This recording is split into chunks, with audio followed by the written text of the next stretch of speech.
aujourd'hui, on parle des achats. D'accord. Quand on est freelance ou quand on est consultant, bien sûr, on parle surtout avec des managers tech, avec des tech leads, des chefs de projet IT. Et c'est eux qui vont définir le besoin, nous faire passer les entretiens, etc. Et ils évoluent dans un cadre qui est fixé par les achats, généralement. Alors, il y a les achats, ça recouvre un grand domaine. Il y a bien sûr les processus pour avoir un bon de commande une fois que la mission a démarré, les VMS et les panels de fournisseurs dans certaines structures, les règles qui déterminent comment les TJM peuvent être envoyés, oui ou non.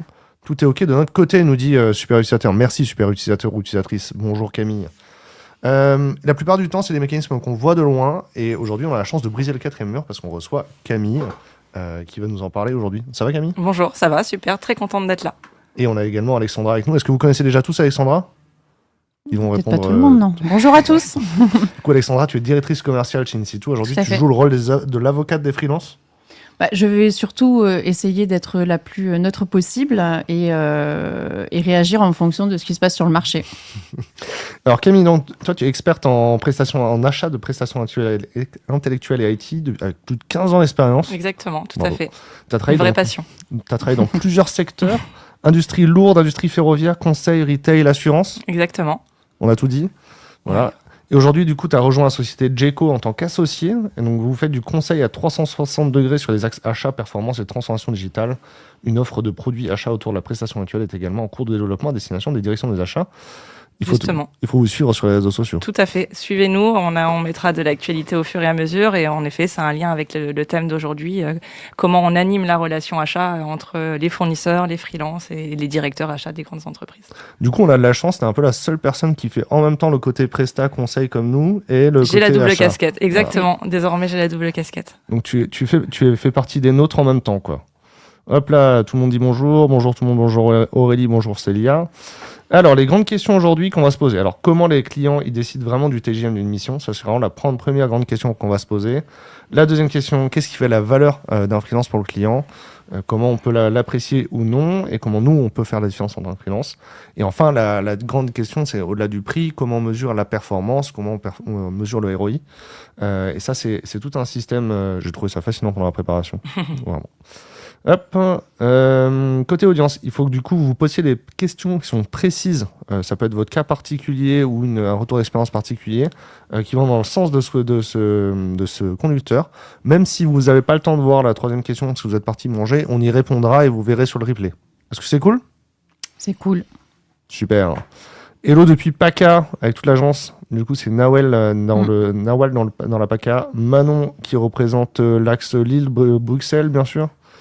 Alors, à propos de In-Situ, avant de commencer, si vous ne connaissez pas encore, aujourd'hui on est sur la page LinkedIn de In-Situ, qui met en relation les freelances en recherche de mission avec des grands comptes. Grâce à In-Situ Portage, vous pouvez également devenir indépendant avec un statut de portage salarial. Ça permet de ne pas avoir à faire toute la paperasse, c'est super chouette. Ils sont présents partout en France, notamment à Lille, Lyon, Nantes, Valence, Bruxelles et désormais à Paris et Marseille avec l'ouverture des nouvelles agences du groupe. Si vous êtes intéressé, indiquez votre ville en commentaire. L'équipe est là pour vous répondre dans le chat. Les Parisiens, vous pouvez invoquer Moussa. Et à Marseille, il faut invoquer Nawal. Est-ce que c'est cool ? Très bien, parfait. Bon, on va démarrer du coup avec la première question. Et à un moment, ma roulette de souris va fonctionner comme il faut. Comment les clients définissent ou décident vraiment du TJM du mission ? Toi, Camille, comment tu recommandes aux clients de définir le TJM, de leur point de vue ou du point de vue des achats ? Oui, moi je suis contente qu'on commence par parler de cette question-là parce qu'au final, le TJM, c'est vraiment le point central des discussions entre les directions achats, les directions commerciales et les freelances quand on discute d'une mission en freelancing. C'est un référentiel de discussion que les achats construisent et qu'ils donnent comme indicateur de référence aux donneurs d'ordre qui sont les chefs de projet qui vont avoir recours à la prestation externe. Comment je définirais un TJM ? Pour moi, en fait, d'un point de vue client, c'est vraiment la capacité qu'a le client à investir dans une mission au regard de la valeur que va ramener la prestation du consultant. J'insiste sur la partie valeur et investissement. Pour moi, c'est vraiment les deux mots-clés de cette définition. La partie investissement, en fait, au final, elle fait référence au budget. Le client, il a un budget pour réaliser son projet. Son budget, il va se décomposer en différents items. On va avoir du matériel, on va avoir de la licence et on va avoir du service. Et face à ce service, on a différents types de profils qui vont intervenir dans un projet. Des freelances, des développeurs, des digitaux, du conseil, de l'UX, de la com. Il peut y avoir plein de profils différents. Ces profils, en fait, sont définis dans des grilles de métiers, souvent relatifs au SIGREF. On reste sur des référentiels très connus, hein, donc il y a des grilles de métiers. Et face à ces grilles, les achats vont indiquer en interne dans les entreprises des taux moyens applicables. Ce sont des références de marché, et comment ils sont construites ces références à partir d'enquêtes nationales que les achats récupèrent, de par leur expertise. Ils connaissent l'écosystème au bout de... Alors moi, j'avais 15 ans d'expérience, mais voilà, au bout de toutes ces expériences, on connaît l'écosystème, comment ça fonctionne. Et on va définir des tendances marché. Ouais. Et ces tendances marché, elles servent à construire des budgets. Et ce qui est important en fait de savoir, c'est que ces budgets garantissent la rentabilité des projets et la rentabilité des entreprises. Donc il y a vraiment tout un écosystème économique et budgétaire qui définit le TJM d'un point de vue achat. Ouais. Alors, tu as mentionné le SIGREF. Si je me rappelle bien, le SIGREF, c'est un observatoire des métiers qui est... C'est le référentiel des métiers, tout à fait, au niveau France, en fait. C'est pour la métier du numérique, c'est le Syntec numérique. Exactement, c'est sur la partie numérique. numérique. De la prestation intellectuelle informatique. Exactement. Ah oui, parce qu'il y a tous les bureaux d'études, il y a aussi le conseil en ingénierie qui rentre dedans. Il y a toute une liste de métiers qui sont définis et normés, en fait, en tout cas en termes de fiches de poste. Ouais. Et ça permet, en fait, quand les acheteurs et les directions commerciales se basent sur ces référentiels, d'avoir un point commun de discussion. Ouais. Parce que sinon, on part dans des définitions de métiers qui sont spécifiques à un client, que la société de portage, par exemple, a du mal à transcrire dans son référentiel interne, etc. Donc, on essaye de garder des référentiels normés communs. Ouais. Et donc, du coup, ce que j'entends, c'est que si moi, en tant que freelance, j'arrive en disant j'ai 20 ans d'expérience, du coup, je dois être payé mieux que si j'en avais 10. En fait, dans l'absolu, si je fais pas avancer le projet plus vite ou si je permets pas au projet d'atteindre ses objectifs plus vite qu'un autre, je vais juste mettre le projet en déficit de budget avant qu'il atteigne ses objectifs, quoi. Alors, oui et non. C'est-à-dire que le chef de projet peut très bien avoir dans sa construction de budget, avoir défini qu'il avait besoin d'un freelance de 20 ans d'expérience parce que son projet était critique, qu'il avait besoin de le faire avancer vite. Et dans ce cas-là, le TJM aura été budgété en fonction. Mais c'est pas le cas. On peut pas dire que sur un projet, on a besoin de 100% d'experts. Donc ce sera pas le cas sur 100% des profils qui seront sourcés sur le projet. Donc il faut bien sûr faire un matching entre le besoin. Bon, tout part du besoin. Pour moi, vraiment, quel est le besoin sur le projet et le TJM qui est en face de ce besoin. Et ensuite, trouver la bonne personne, donc le bon freelance avec le bon niveau d'expertise qui va répondre à ce besoin. Ok. On dans le chat, n'hésitez pas à participer à la conversation, à poser vos questions aussi également. On sera content de les prendre au fur et à mesure. Alexandra, je pense je vais te faire relancer. Toi, aujourd'hui, qu'est-ce qu'on observe ? Est-ce qu'on observe vraiment qu'il y a une pression à la baisse sur les TJM ou est-ce qu'il y a une stabilisation ? C'est quoi la tendance ? On a déjà parlé tout d'un webinaire entier sur le sujet, mais si tu peux redonner un petit peu le synthétiser. Alors en ce moment, on sent en effet une grosse pression sur les aspects budgétaires chez nos clients qui se retranscrivent dans les négociations de nos contrats cadres. Et ça, c'est la résultante d'une tendance de marché. Depuis quelques mois. Donc, le marché, ça fluctue. Il peut se trouver plutôt en faveur des clients de temps en temps, plutôt en faveur des personnes qui offrent les services à un autre moment. En ce moment, les directions des achats sont très challengées par leur direction générale sur le fait de pouvoir moins solliciter fournisseurs, mais de manière beaucoup plus engagée. Ouais. Donc, ça se traduit par des demandes de remise sur chiffre d'affaires, sur volume de chiffre d'affaires. Ça se transcrit par une demande d'implication beaucoup plus forte sur les projets des clients en réponse à une offre de volume. Et du coup, ça met la pression sur les fournisseurs et évidemment, ça met la pression sur les prix. Ce qui est important, je pense, pour les directions des achats, c'est de pouvoir proposer à leurs clients internes des fournisseurs qui sont engagés d'un point de vue commercial, éthique, RSE, juridique, et de pouvoir proposer un cadre de fournisseurs le plus sécurisé possible. Oui, tout à fait, c'est ça. Et cette notion de prix de marché, c'est vraiment un point important. Et moi, ça a animé beaucoup de mes échanges avec les différents fournisseurs dans mes expériences passées. C'est que on ne parle pas d'un TJM comme on parlerait d'un salaire, en fait. Quand on fait appel à de la prestation, on a vraiment un prix de marché qui fait référence à cette prestation. Il fluctue. On l'a vu, le prix d'un développeur avant le Covid, pendant le Covid, où il n'y avait plus de mission, etc., et post-Covid, où il y avait une pénurie de talents, n'était pas du tout le même. Donc ce TJM, il va fluctuer en fonction de l'offre et de la demande, en fonction des technologies aussi, de l'expertise dont bénéficient les consultants. Et c'est important, tant pour les directions commerciales que pour les acheteurs, que pour les freelances, et j'insiste vraiment aussi là-dessus, de se tenir au courant de ce prix de marché et de leur valorisation, en fait, de leur expertise auprès des clients, au niveau local et national, parce qu'en plus, on voit des fluctuations qui peuvent exister entre Lille, Paris, peut-être Marseille, où Nawal essaye de s'implanter. C'est pas les mêmes référentiels. C'est intéressant ce que tu dis, parce que c'est vrai que quand on est en CDI ou quand on est salarié, parfois on peut avoir l'impression d'être en dessous du prix de marché, mais c'est parce qu'on doit attendre l'ancienneté pour le toucher cette valeur de marché, quoi. Mais en même temps, c'est parce que le CDI, on n'a jamais notre salaire qui baisse. Ça, c'est vrai. Donc forcément, il est toujours un peu sous-gapé. Et donc, du coup, quand on se met freelance, on peut rattraper le marché. Mais ça ne veut pas dire, du coup, qu'il va progresser comme quand on est salarié, quoi. C'est une offre commerciale. Donc, l'offre commerciale, par définition, elle évolue avec l'offre et la demande. Ouais. OK. Donc, on peut être facturé 500 une année et puis 450 une autre année, l'année d'après. Ouais. Et puis peut-être remonter à 510. Enfin, c'est vraiment très fluctuant et ce n'est pas aussi linéaire qu'un salaire. Il ne faut surtout pas comparer. Ouais, c'est... moi, j'ai l'habitude de faire des petites prestations, des prestations plus courtes, donc je calcule vraiment mon chiffre d'affaires pour le planifier par rapport à l'année d'avant. Donc je me dis, l'année d'avant, j'ai fait tant. Comment je fais pour faire un petit peu plus? Mais j'ai pas l'habitude de calculer en fonction du TGM. C'est vrai que tu fais un business plan en fait. Ouais, je fais un business plan. Ouais. Et un freelance qui est en presta sur 12-24 mois, il fait pas un business plan, il regarde plutôt combien il met dans sa poche chaque mois à la fin de ce qu'il a facturé, quoi. Alors, bonjour à tous et ravi de vous revoir. J'aurais une question sur quelles sont les variations, sur quelles sont variations du TGM constatées avec une mission longue et courte. Alors ça, ouais, ça peut être un contexte, effectivement. Justement, il y a de plus en plus des acheteurs qui vont demander à avoir des missions renouvelables 3 mois ou avoir on a des missions qui sont longues, mais avec des périodes d'engagement qui sont courtes. Oui. Comment ça impacte le TGM? Comment est-ce qu'on peut négocier le TGM si on propose une mission sur 2 ans avec un TGM plus bas que sur une mission sur 3 mois? Alors, la réponse n'est pas simple à ta question. Là, je t'ai posé une question complexe, il y a limite 2 questions dans la même question en plus. Tout dépend de la posture du service achat. Donc, je peux donner mon point de vue. Pour moi, les commandes de 3 mois ont peu d'intérêt dans la relation commerciale. Au contraire, elles créent de l'administratif et elles créent de l'incertitude, comme tu l'as dit.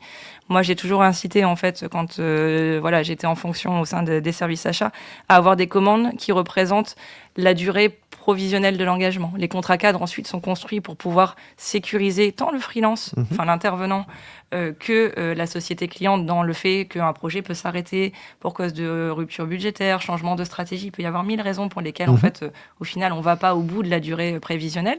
Et donc ça, c'est prévu d'un point de vue juridique. Par contre, je trouve normal de pouvoir donner de la visibilité aux intervenants et donc, du coup, d'avoir des bons de commande qui se rapprochent le plus possible de la durée réelle d'engagement.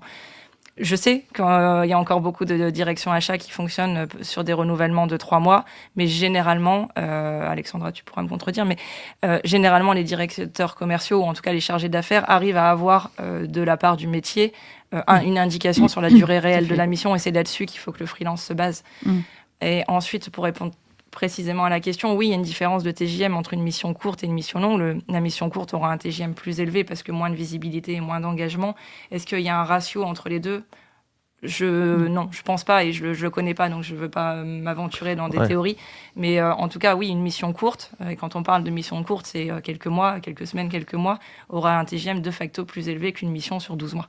Ouais, à la limite, vraiment, si c'est un audit sur 2 à 5 jours, à la limite, le TGM, il est plus élevé, mais c'est limite c'est justifié par le coût d'achat. Même être fait au forfait. C'est ça, exactement. Souvent, c'est fait au forfait. Ouais, ça se fait au forfait. Ouais.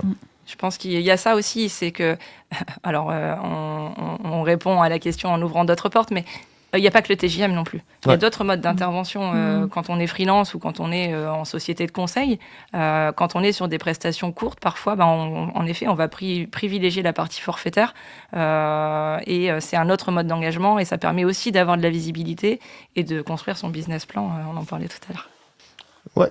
Mais du coup, si je retiens, sur une mission 12 mois, il y a quand même de toute façon un préavis de départ à 1 mois, à 30 jours. C'est les classiques, en effet, c'est 30 jours de préavis pour pouvoir sortir d'une mission. Les services achats et les grandes entreprises sont passées par des événements compliqués d'un point de vue économique, géopolitique, etc. ces dernières années. Et c'est le garde-fou qui permet en fait de se dire, ok, je ne mets pas en difficulté ma société si dans le monde ou dans mon écosystème il se passe quelque chose et que je dois arrêter un projet. Et bien sûr, cette clause, elle est, bilatérale, et donc le freelance peut aussi, pour des raisons de convenance, parce que ça peut arriver, demander à quitter un projet sous un délai d'1 mois. Il y a aussi souvent le délai de paiement qui fait varier même des fois c'est inscrit dans le système informatique de l'achat, quoi. C'est-à-dire que si le délai de paiement il est à moins de 30 jours, du coup il faut que ce soit plus moins 15% nécessairement. Ça peut être. Alors, il y a pas. Je n'ai pas connu de contrat qui était construit comme ça. Dans une négo commerciale, en effet, plus tu vas payer vite, plus tu vas aller chercher à optimiser le prix. C'est une négo. C'est un levier de négociation. Ouais. Le standard des achats de prestations, ça reste du 30 jours date de facture, 30 jours fin de mois. On est plutôt sur ces tendances-là, 45 jours éventuellement. Mais ça, c'est le standard qu'on constate de manière la plus régulière. Et après, si on vient baisser, en effet, le délai de facturation, on peut chercher à optimiser les taux. Ouais. Ok, n'hésitez pas à poser vos questions dans ce sens-là. Et du coup, Camille, la question suivante, c'est finalement, moi, en tant que freelance, je vois que on sait que le prix marché, il est de 550, admettons. Quels sont les arguments que je peux présenter pour demander à avoir le 570, le 600, etc. Qu'est-ce qui justifie qu'on puisse... sans sortir forcément dans la fourchette, mais aller chercher le haut de la fourchette plutôt que le bas, quoi. Encore une question pas simple, décidément. C'est pas qu'à choisir un métier pas simple. C'est vrai. Est-ce qu'on peut aller demander à être payé au-dessus du marché? Alors oui, dans certaines conditions, on les a légèrement abordées tout à l'heure, c'est-à-dire un contexte projet un peu particulier.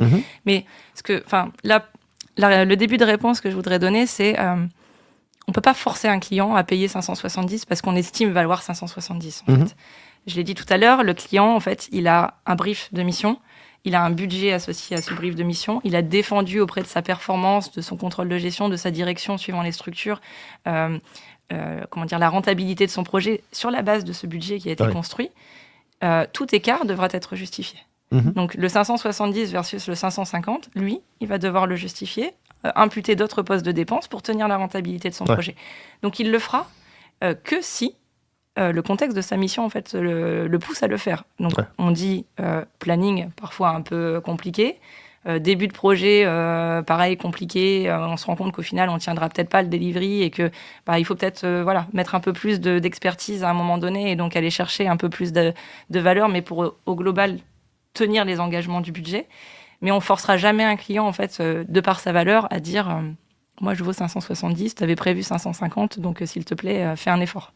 Ça marche pas, en fait, ce genre de posture. Et je rajouterais d'ailleurs que si un consultant est persuadé de valoir 570, il a peut-être raison, il est peut-être tout simplement pas adapté aux besoins qui est à 500 ou 520 ou 550.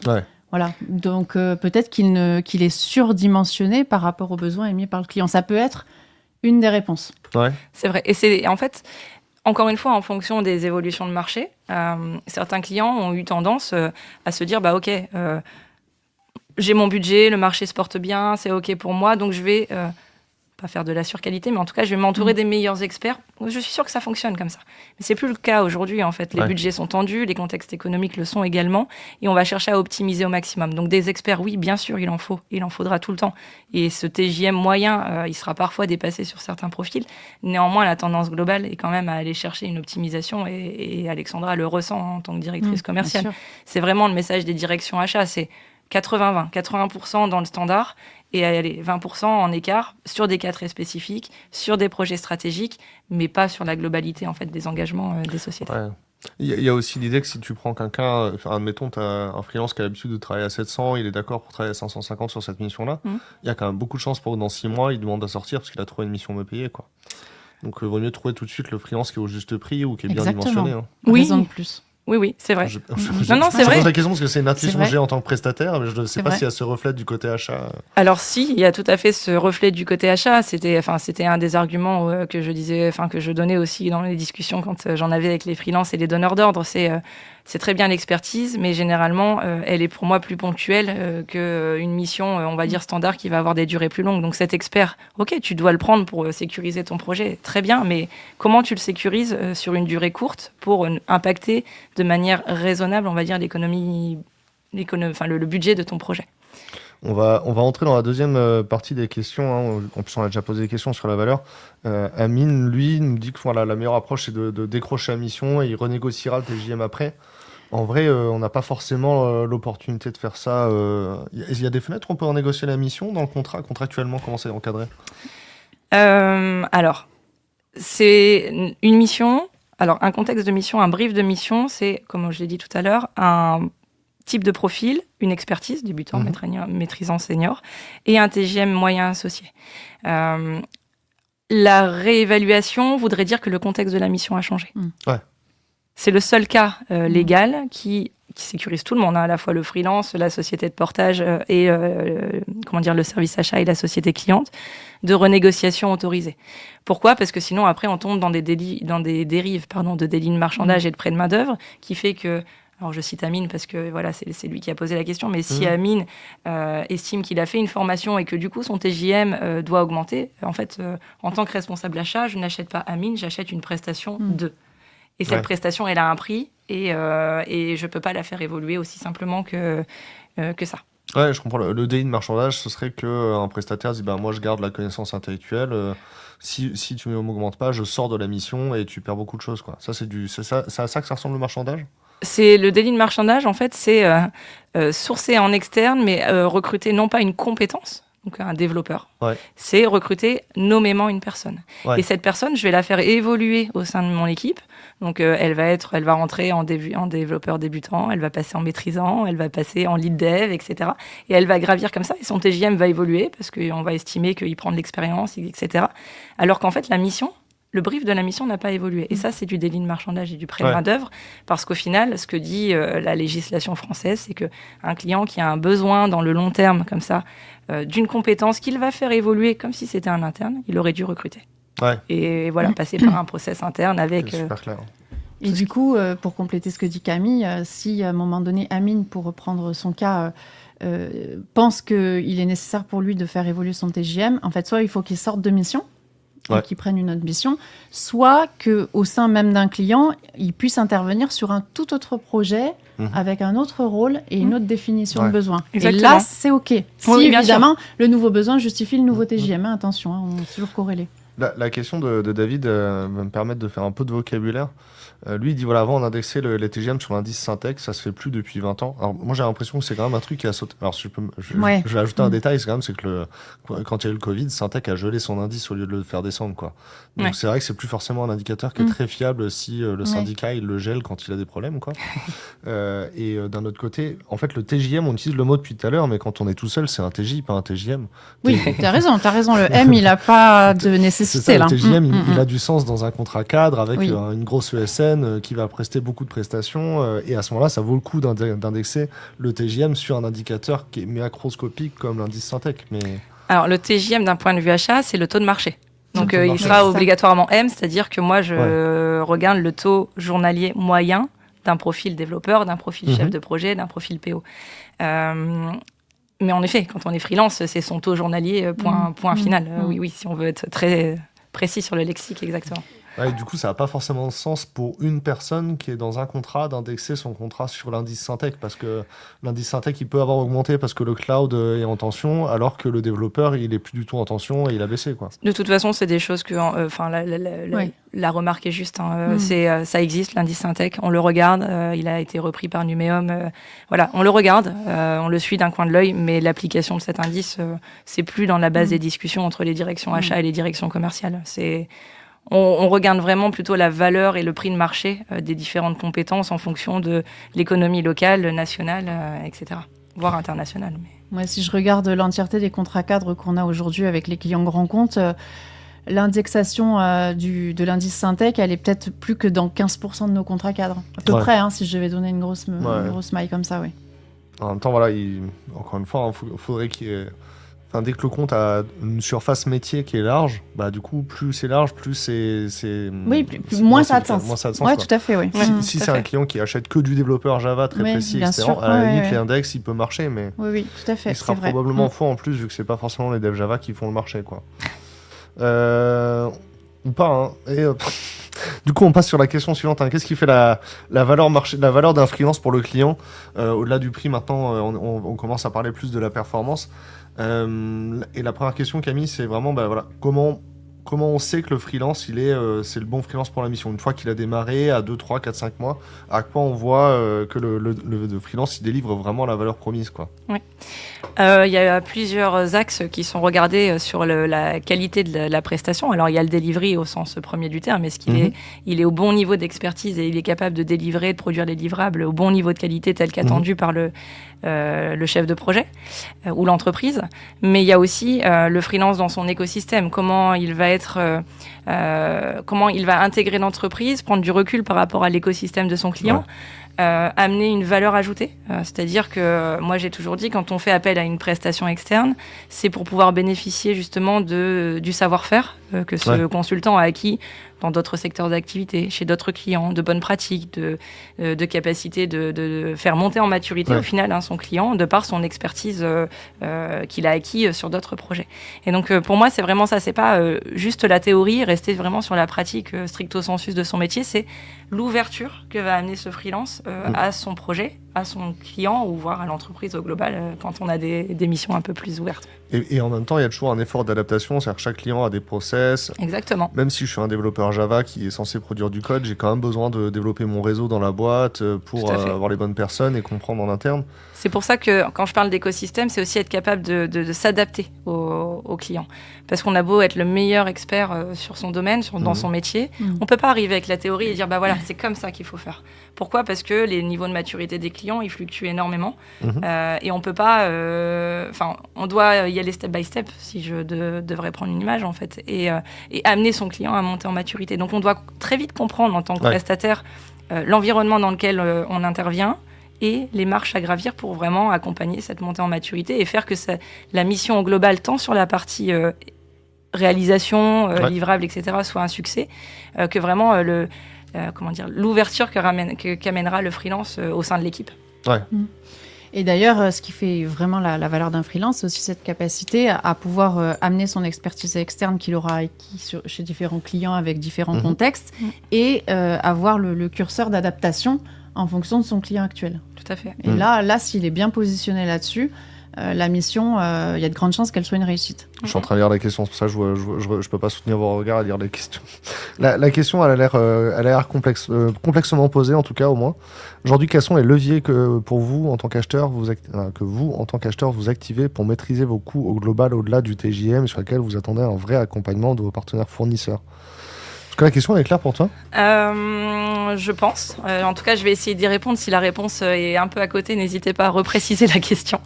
Alors, la partie TJM, ça couvre la partie, pour moi, régie des prestations. Alors, ça a été un mode, de relation commerciale très fréquent, parce que très simple. Voilà, j'ai un besoin, je poste, je prends quelqu'un...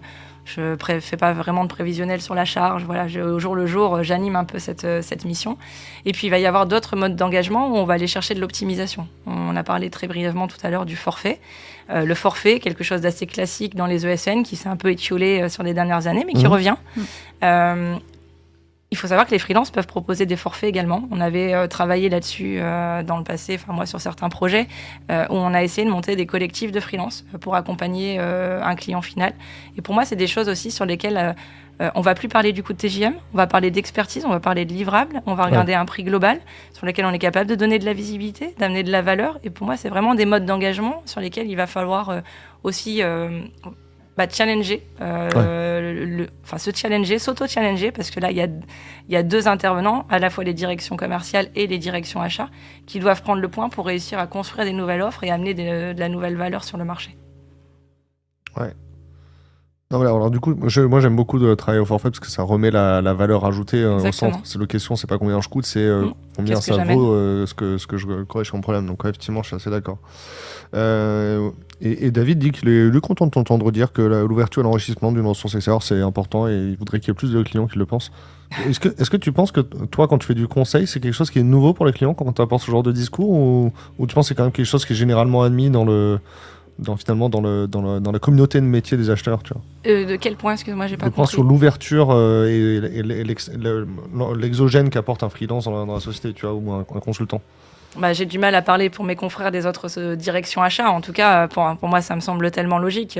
Moi, en tant que freelance aujourd'hui, quand j'interviens avec mon expertise achat, mon expertise de transformation digitale, mais aussi avec tout ce que j'ai pu acquérir autour, que ce soit de la partie performance, de la partie gestion de projet, de la partie vraiment IT, etc. Et c'est cette ouverture-là, en fait, qui fait que la mission se passe bien et qu'on arrive justement à, encore une fois, faire monter en maturité le client final. Parce que pour moi, c'est vraiment mon objectif en tant que freelance. C'est pas de faire ma journée, de réaliser la prestation et de facturer à la fin. Ouais. C'est autre chose. C'est vraiment comment je mets à profit mes compétences à un client qui en a besoin et comment je l'accompagne dans sa montée en maturité. Et moi, je suis satisfaite le jour où le client est arrivé à monter en maturité. Je pose la question suivante à Alexandra. Comment on fait pour que le client me recommande en fin de mission? Tu vois, le niveau, ok, là, il a été livré, il est content. Comment est-ce qu'on fait pour qu'il soit encore plus content et que ça bénéficie à mon futur en tant que freelance, en tant que prestataire, quoi? Alors, déjà, un client ne peut pas recommander un freelance. Ça, c'est interdit par la loi, puisqu'on tombe sous le coup du délit de marchandage et du prêt illicite de main-d'œuvre. Donc, c'est pas possible, intrinsèquement. Mais après, il reste toujours une forme de prise de référence sauvage. Oui, c'est ça. En fait, ce que le client peut faire, c'est soit qu'on va contourner le sujet en recommandant la structure qui a recommandé ce freelance. Ouais. Il y a aussi potentiellement de la recommandation entre acheteurs qui peuvent être faits et qui va du coup découler sur les donneurs d'ordre. Et puis après, il y a toujours une part, comme on dit, de radio-moquette qui va agir. Mais là, en fait, on ne peut pas répondre comme ça à cette question-là. Ouais. Clairement. Hein. Donc, moi, ce que je conseille, dans ce cas-là, ce que je vous conseille de faire, c'est d'utiliser les structures comme la nôtre pour vous faire recommander au travers du nom de l'apporteur d'affaires. Et là, c'est OK d'un point de vue juridique. Voilà. Et on peut peut-être aussi faire le point à quelque chose dont on parlait tout à l'heure ensemble sur ce briefing d'offboarding. En fait, c'est la capacité de la société, qu'elle soit ESN ou société de portage, à récupérer les informations du client final à la fin d'une mission. Qu'est-ce qui a fait que cette mission a été un succès? Quel est le point d'excellence de mon freelance pour justement pouvoir le mettre en avant ensuite chez d'autres clients. Et ça, c'est très sain, je trouve, comme comportement. Et tout à l'heure, on parlait aussi de l'enrichissement d'une ressource externe, et ça, c'est complètement vrai. Mais le corollaire de ça, c'est que en fin de mission et aussi au cours de la mission, le client va avoir besoin que le freelance et l'intervenant transmettent sa compétence aux internes. Parce qu'il n'est pas juste bon d'arriver, de mener sa mission potentiellement d'expertise et de repartir. C'est vraiment comment je fais en sorte qu'au fur et à mesure de ma mission, et surtout au moment où je quitte ma mission, le client, il ait intégré tout mon savoir dans sa façon de procéder, dans ses livrables, et que je puisse partir en laissant vraiment tout dans les mains du client. Et c'est aussi ça qui va faire qu'une mission sera réussie ou pas. Ouais. Ça, c'est, je prends juste les questions et j'y reviens tout de suite après. Donc là, on a un utilisateur qui est discret sur LinkedIn. Une mission réussie, c'est une mission où le freelance dépasse ses attentes. Je suis assez d'accord. Y a-t-il une différence entre un client qui se tient en référence et un client qui recommande? C'est vrai que des fois, le client, il nous laisse partager son numéro de téléphone ou son email. Ah oui. Tu vois, le client, des fois, il nous dit ok, si tu peux mettre mon email ou mon numéro de téléphone pour qu'on m'appelle pour vérifier la référence. Ça, c'est autorisé, ça encore. Oui. Pour moi, ça fait partie du relationnel du business et de la relation commerciale. On va avoir tendance à appeler pour savoir si ça s'est bien passé ou pas bien passé. Ouais. Ce qu'il ne faut pas, c'est tomber dans la dérive en effet, comme le disait Alexandra tout à l'heure, du nommément. Et après, moi, j'ai toujours mis aussi beaucoup de recul par rapport à ça, parce que est-ce qu'un freelance qui a fait une mauvaise mission dans un contexte projet chez un client particulier est mauvais toute sa vie? Ou est-ce qu'à l'inverse, est-ce qu'il a excellé dans un contexte bien particulier, chez un client où tout était bien cadré, etc. Est-ce qu'il sera exactement bon dans un autre contexte? C'est pas aussi simple que ça. C'est pour ça que cette histoire de recommandation, elle est importante. On a tous besoin, en fait, d'avoir des références, et c'est beaucoup plus simple de fonctionner comme ça. Mais il faut pas le prendre non plus pour argent comptant et dire ok, j'ai été bon une fois, je serai bon partout, et voilà. Ouais, super clair.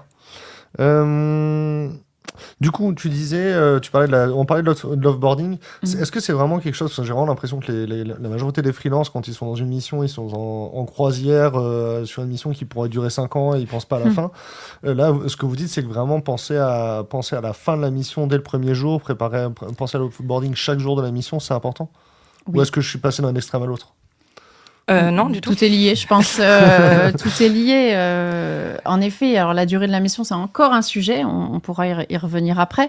Alors, il y a deux choses. Il y a la vue du client, où il va avoir besoin à un moment donné de se réapproprier la compétence en interne. Et il y a la vue du freelance, où rester 5-6 ans chez un même client, pour votre carrière, c'est pas bon, en fait. Ouais. C'est pas bon pour toutes les raisons qu'on a évoquées tout à l'heure, en termes d'ouverture sur l'extérieur, en termes de capacité à intervenir dans des écosystèmes différents et de se tenir à jour aussi des tendances du marché et de se former, etc. etc.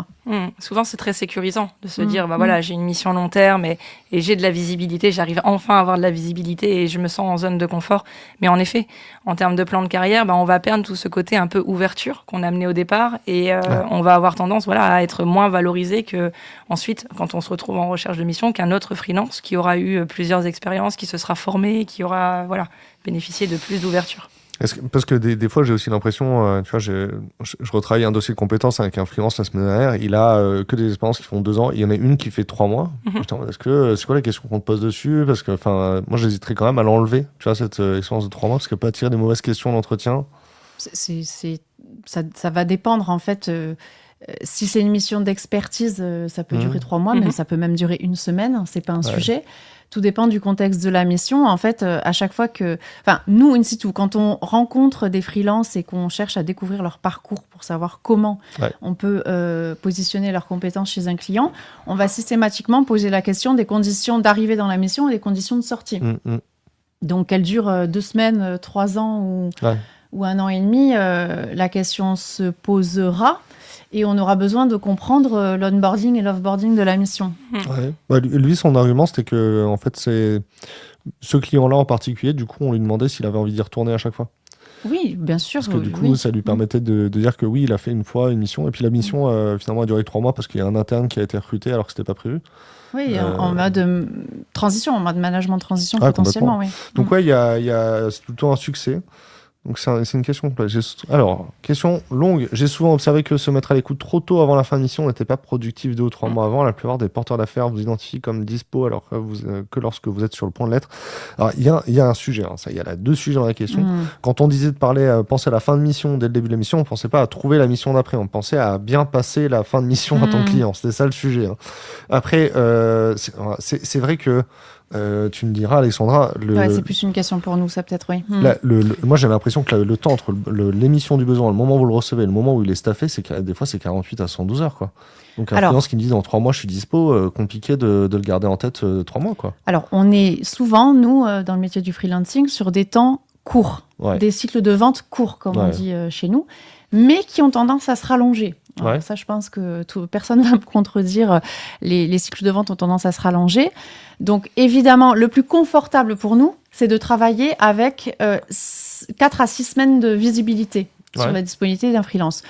Toutefois, on peut faire le contraire. Si un client sait nous fournir ses besoins très longtemps à l'avance, on va, dans ces cas-là, aller plutôt proposer le sujet à des freelances qui sont en mission et qui peuvent avoir envie de sortir de mission pour tout simplement les raisons qu'on a évoquées tout à l'heure. Et dans ces cas-là, on va travailler comme ça. Mais en effet, sur des besoins immédiats, on va avoir besoin de compétences qui sont disponibles dans les délais du client ou justifier d'attendre une disponibilité parce que c'est une expertise rare ou autre. C'est-à-dire que un élément de ta réponse, c'est que si c'est un freelance in situ qui est déjà porté chez vous, en fait, vous êtes content de savoir que la mission va se finir, parce que comme ça, vous pouvez déjà travailler à le replacer, quoi. Alors oui, tout à fait. Lorsqu'on connaît un contexte de fin de mission, évidemment, on va travailler très en amont, enfin le plus en amont possible avec le freelance pour le repositionner sur notre besoin. Donc là, en fait, et puis il y a une question de matching aussi entre l'offre et la demande. Donc ça, c'est un peu inhérent au quotidien. Mais par contre, pour répondre vraiment à la question, quand on a une visibilité très en amont, un client qui nous dit dans 3 mois, j'aurai besoin de telle ou telle compétence, on va plutôt du coup aller proposer ça à des freelances qui sont en mission et dont on sait que par rapport à leur durée, par rapport au contexte de leur mission, ça les intéresserait de pouvoir sortir de mission. Ouais. Et ces durées évoluent en fonction du contexte marché. On y revient à ce contexte marché, mais l'offre et la demande post-Covid, quand il y a eu le redémarrage des missions et qu'on peinait à trouver certains profils de développeurs, etc., les gens étaient presque réservés à leur fin de mission. Aujourd'hui, c'est moins le cas. Oui, tout à fait. Donc, en fait, oui, les délais sont plus courts. Il y a plus de gens sur le marché, donc les missions vont être plus vite pourvues. Donc, si en effet, tu sors de mission dans 3 mois, au final, il y aura d'autres personnes qui auront pourvu la mission avant. Ça, c'est sûr. Dans le webinaire avec les commerciales, elle disait aussi que les secteurs, ça dépendait. Elle disait notamment que dans la banque assurance, ils avaient tendance à faire leur projet l'année d'avant pour l'année d'après. Et donc, du coup, que le client avait quand même une bonne visibilité sur ses besoins à plus de 3 mois, quoi. Alors oui, c'est pas simple à faire en fait. J'ai essayé dans mon parcours de donner de la visibilité lors de la construction des budgets, donc de dire à peu près, on aura besoin de X développeurs, X chefs de projet, etc. Ce qu'on se rend compte, c'est que c'est difficile à suivre dans le temps. Il faut une structure hyper mature d'un point de vue client final. Il faut des bons outils, parce alors quand on a 10 missions, on va dire, ça se gère. Quand on gère des milliers de missions au quotidien et des centaines de fournisseurs, ça devient tout de suite très compliqué. Et donc, c'est pas si simple. Ok. Alors, la question de Maxime, elle est intéressante, parce que c'est vrai que je ne l'avais pas anticipé du tout, on ne l'a pas mis dans le conducteur. Mais finalement, est-ce qu'il y a des éléments qui sont négociables en dehors du TGM dans la mission, en dehors du TGM et de la durée? On aurait pu parler du télétravail, on aurait pu parler d'être à 4/5e par exemple aussi. Oui. Est-ce que le télétravail, ou est-ce qu'il y a d'autres sujets aujourd'hui qui sont leviers pour négocier? Les déplacements, le télétravail, donc ça en fait partie. Je vais encore redire que c'est pas simple comme réponse. Les questions complexes, on était là. Le statut normalement de freelance fait que, on l'a dit depuis le début, on amène une expertise et on est dissocié du contexte client. C'est-à-dire on n'est pas salarié, on n'est pas soumis aux règles internes. Normalement, c'est ce que dit la loi, c'est ce qu'on doit faire. Néanmoins, ce qu'on constate, c'est qu'il y a une tendance des clients finaux à vouloir que leurs prestataires se cale sur les rythmes de travail internes. Donc, le télétravail, il a eu de beaux jours post-Covid. Certains clients y reviennent et certains clients, en fait, ce n'est même plus un axe de négociation, même pour les prestats, parce qu'ils veulent X jours de présence sur site et c'est comme ça.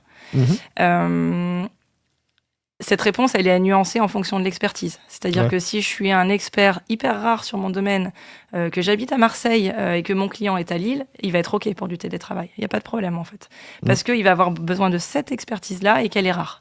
Si je suis dans une compétence métier, on va dire, plus standard, ce sont des axes de négociation sur lesquels je pourrais très faiblement appuyer parce qu'au final, si je dis pas oui aux contraintes du client quelque part, il y aura peut-être un autre consultant disponible qui aura tendance à dire oui. Donc, encore une fois, ça peut être des axes de négo à nuancer en fonction de l'expertise et du contexte du marché. Ouais, ok. Il y a une intervention d'Eric, on l'apprend absolument. Les clients nous sollicitant de plus en plus sur des dispositifs complexes composés de nombreuses compétences simultanément type ATS, ATG, CS. Alors là, CS, c'est centre de service ? Exact. Et ATG, je ne l'ai pas du tout. Assistance technique groupée par opposition à assistance technique unitaire. Exactement. Oh, waouh. J'avais l'AT, effectivement. Les délais de décision ont tendance à augmenter, d'où la nécessité d'avoir plus d'anticipation quant aux disponibilités.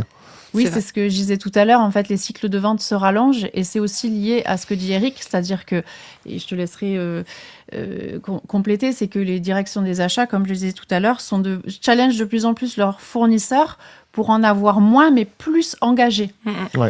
Et donc, le plus engagé dans notre métier, ça va passer par justement des sollicitations d'assistance technique groupée, de centres de services, de centres de compétences, où on ne va plus vendre des assistances techniques unitaires, donc des compétences unitaires, mais vraiment des équipes entières avec une SLA.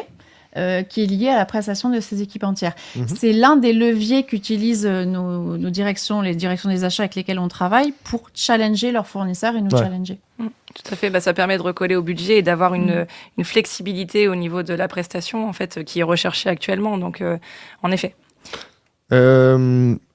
Alors dans le chat, il faut poser vos dernières questions. On arrive, il est 46, là c'est vraiment la fin, on a débordé. Je peux me permettre de rajouter un tout petit détail par rapport à la remarque d'Eric. D'ailleurs, l'une des tendances en ce moment qu'on observe chez nos clients, c'est que sur certains très gros dossiers de référencement, les clients nous demandent à être groupés Ouais. Donc à répondre en consortium ou en GME, comme on dit, en groupement momentané d'entreprises, avec certaines ESN pour pouvoir compléter nos offres dans le cadre de ces demandes très encadrées et très engagées. Alors ça, c'est un sujet que j'aurais adoré aborder aujourd'hui. Mais on pourra le faire sur un prochain webinaire, il n'y a pas de souci. Et effectivement, c'est un sujet très rigolo. Et du coup, cette question-là, quand même, comment on mesure la prestation réelle? C'est-à-dire que maintenant qu'on a discuté des prix, de la valeur ajoutée d'un freelance, comment aux achats tu peux mesurer que c'est la bonne prestation qui a été achetée au bon prix? Est-ce qu'on a des indicateurs qu'on peut mettre en place? Ouais. Réponse en 2 voies, en fonction de la taille de la structure. En fait, sur des petites entreprises avec des équipes très très courtes, alors il n'y a pas besoin de monter des KPI de folie pour savoir si un consultant remplit sa mission ou pas. Les équipes sont courtes, ça se sait très vite si le freelance est au rendez-vous. Sur des sociétés de taille plus grande, on va en effet avoir une animation de KPI. L'animation de KPI, elle passe par le respect du budget. Donc, alors on parlait tout à l'heure des réévaluations de TJM, ça rentre dans le respect des budgets, parce que si j'ai respecté mon budget au démarrage, je dois le respecter aussi dans la durée. Ça va être la capacité à délivrer, on en a parlé tout à l'heure. Ça va être sur la partie vraiment accompagnement commercial, et là je refais le point aussi avec les directions commerciales. C'est la direction achat va aller solliciter les fournisseurs référencés pour de l'innovation. On parlait ATG, on parlait centre de service, etc. C'est ça, en fait. Comment, en fait, toi, responsable commercial, tu vas m'accompagner, moi, direction achat, pour structurer mieux mon activité d'externalisation. Et donc ça c'est un ensemble d'indicateurs qui permettent, en fait, d'évaluer la mission, le partenaire, et de pouvoir, dans la durée, animer ces KPI pour qu'ils soient de plus en plus satisfaisants, on va dire. Ouais. Et ces KPI sont partagés, alors c'est important de le savoir, ils sont partagés ils sont à l'initiative des achats, en tout cas la méthodologie souvent. Ils sont répondus de manière mensuelle, généralement par les chefs de projet, et ils sont animés avec les services performance et contrôle de gestion des entreprises, parce que c'est eux, en fait, qui vont pouvoir réallouer des budgets supplémentaires s'il le faut, ou au contraire diminuer les budgets. Alors, je précise juste aussi qu'en plus de ces KPI, alors le Graal de la gestion de ces KPI, c'est de venir gérer ces KPI un peu subjectifs de qualité de prestation, avec des KPI très factuels. On a dans les entreprises des outils qui permettent de commit. Alors, je reste sur les prestations digitales parce que c'est peut-être l'exemple le plus simple. Le nombre de commits, la qualité de code. Donc, on est capable, en fait, de dire, bah oui, OK, ce projet-là, il a 4 développeurs, un chef de projet, il coûte tant. Il délivre en temps, en heure, oui ou non. Il délivre en qualité, oui ou non. Et de le comparer au projet B, de dire, OK, même staffing, mais pas du tout même qualité. On va aller voir si le prix est le bon, on va aller voir si les compétences qui constituent le projet sont les bonnes, etc. Et donc, il y a une vraie valeur qui est recherchée. Ouais. Et Camille disait que les directions et les achats attendent aussi de leurs fournisseurs de l'innovation, de la proposition. Moi, je remarque que de plus en plus, dans les contrats cadres qu'on signe, les clients nous demandent de proposer nous-mêmes un certain nombre de KPI par rapport à notre expérience, après qui sont discutés au moment de la signature. Mais autant avant, ils étaient plutôt imposés par nos clients, et là, de plus en plus, on nous demande d'en proposer nous-mêmes. Ouais. Donc, c'est plutôt bon signe, parce que du coup, on co-construit ces nouveaux types de contrats qui sont, on va dire, dans la tendance actuelle, avec les directions des achats. C'est plutôt sain, je trouve. Ouais. Et David, on ne parle plus de prix uniquement, on va vraiment parler d'un axe prix-valeur, et c'est hyper important de l'avoir en tête, parce que parfois, on dit, oui, les achats, ils vont encore m'embêter sur mon prix. Il faut savoir que ce prix unitaire, quand on est freelance et qu'on voit son prix, son simple prix, il est dans un écosystème complet qu'il faut maîtriser. On ne peut pas se permettre, en fait, de tout lâcher comme ça. Et c'est ce prix-valeur qui est tout le temps en challenge et tout le temps en discussion entre les achats et les directions commerciales. Ouais. La difficulté de notre métier, d'ailleurs, c'est de pouvoir expliquer tout ça à notre écosystème de freelance. C'est pas simple. C'est clairement pas simple. On a commencé à déborder déjà. Pardon. On se tait, ouais. Du coup, David nous dit, sur le fait de vendre des forfaits ou le fait de communiquer sur les forfaits, ça, moi, j'ai quand même l'impression que quand le client, il a un projet avec un cahier des charges, on voit que ça peut être un forfait en face. S'il nous dit cherche un dev Java, on voit que ça va être de la régie, quoi. Ouais, alors c'est hyper intéressant comme question et je pourrais en parler pendant 10 minutes, mais je vais faire vite. Ce que je disais, moi, à mes contacts commerciaux, c'est repasser par les achats. Ouais. Parce que, OK, le donneur d'ordre, il a envie de sa régie, c'est simple. Mais il a peut-être pas, en fait, capté la valeur supplémentaire que pourrait proposer un autre mode d'engagement. Et de repasser par les achats, ça amène de la pédagogie. Ça ne veut pas dire qu'on va le forcer à faire un forfait, non. Voilà. Mais on va amener de la pédagogie. Et petit à petit, il y a un changement des mœurs qui s'installe. Ouais, je pense que Cassandra nous relance. Oui, il est hors temps. Ouais, allez, hors temps. Je sais pas quelle heure il est. Il C'est est passé vite, 52. En tout cas, pour nous, c'est passé vite. Ouais, non, mais c'est ça. Bon, du coup, on a parlé des prix d'émission, de la valeur d'un freelance, ce qu'il est réellement et de comment on évalue la performance des prestations. C'était chouette, hein. C'était chouette, très chouette. C'était super chouette. Du coup, merci à In-Situ d'avoir créé cet espace de conversation. Merci à Camille d'avoir accepté de venir partager le regard Avec côté plaisir. achat. Merci Camille. Niveau de transparence qui est très rare. Merci Alexandra pour le contrepoint. En En vrai, grand plaisir. tu as été très, très d'accord, mais tu as éclairci je pense, les sujets. J'essaye d'être la plus neutre possible par rapport au marché et à ce que je constate et à tout cet écosystème ultra complexe dont on a parlé. Un agent facilitateur. Bah oui, tout à fait.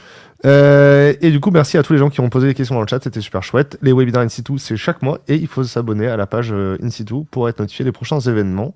Je vais lancer le générique de fin. Merci à tous. Bientôt. Au revoir. Merci beaucoup.